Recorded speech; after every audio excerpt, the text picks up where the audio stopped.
নাহমাদুহু ওয়া নাসাল্লি আলা রাসূলিহিল কারীম আম্মা বাদ। সমস্ত প্রশংসা সেই মহান আল্লাহ তাআলার, তারপরে শতকোটি দরুদ ও সালাম বর্ষিত হোক আখরি নবী আহমদ মুস্তাফা হযরত মুহাম্মদ সাল্লাল্লাহু আলাইহি সাল্লামের উপর। গাড়ি যাচ্ছে, একটা গাড়িকে যেতে দেন। আর হাকিকুল ভাই কোথায়? স্টেজে আসেন। যাই হোক, আজ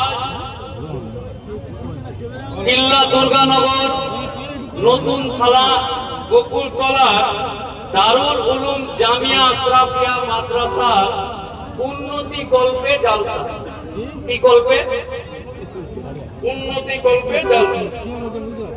আচ্ছা, আমরা যারা এখানে বসে আছি, হাওড়া স্টেশন বা শিয়ালদা স্টেশন থেকে লোকাল ট্রেনে যারা যারা এসেছেন, জয়নগর লোকাল, এই লোকাল বা বারাসাতের দিক থেকে লোকালগুলো থাকে, ওখানে যারা এসেছে তারা যদি এক ধরনের মানুষ দেখে তাহলে দূর থেকে 10 টাকার নোট বের করে দেয়।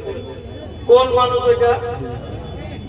একবার যদি খালি দেখে নেয় যে এইরকম আওয়াজ দেওয়া কোন লোক আছে, তো বেটি জামাই আর শ্বশুর আছে, শ্বশুর আগেই বের করে দেবে যে না ফালতু কি করে দেবে, বেটির সামনে অপমান হয়ে যাবে, তার থেকে বাবা আগেই 10 টাকা দিয়ে।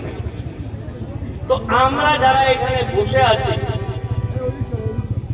লোকাল ট্রেনে ওই সমস্ত মানুষকে দেখে 10 টাকা বের করালো। তাহলে যেখানে আল্লাহর দ্বীন সম্পর্কে পড়াশোনা হবে, যেখানে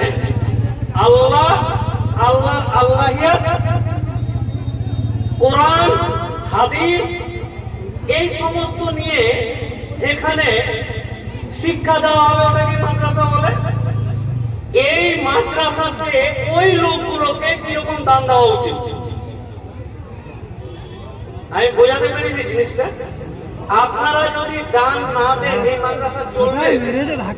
একজন জায়গা দান করে দিয়েছে, আপনার এলাকার মানুষজন যদি এটার উপর সুদৃষ্টি না দেয়, বছরে একবার আসলাম, কোন বক্তা এনেছে, বক্তাদের ভাষণ শুনলাম, চলে গেলাম, তারপরে দিন এই মাদ্রাসাতে যারা পড়াশোনা করে তারা আদৌ ঠিক মতো পড়াশোনা করে কিনা, মৌলবী মৌলানা আছে কিনা, ইলেকট্রিকটা ঠিকঠাক আছে কিনা, ফ্যানটা ঘুরছে কিনা, আমরা কিন্তু কেউ খোঁজ খবর রাখি না। রাখার দরকার নেই, আপনাদেরকে আমি বলছি, রাখার দরকার নেই, টাকা দিয়ে দেবেন। এটা লেবার রাখবে, ওরা ওরাই দেখে নেবে, আপনারা টাকাটা দেন। এই সম্প্রদায়ে এই জিনিসগুলো হারিয়ে গেছে, জানেন তো? পারবেন না নতুন মাদ্রাসা করতে।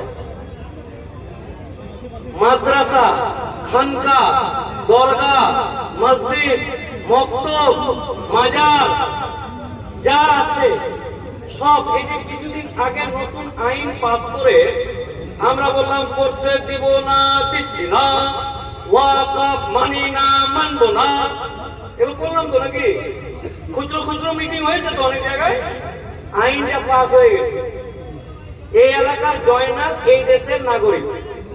এই যে জয়নাল চাচা বসে আছে, মুরব্বী, এই জয়নাল চাচা এই দেশের নাগরিক।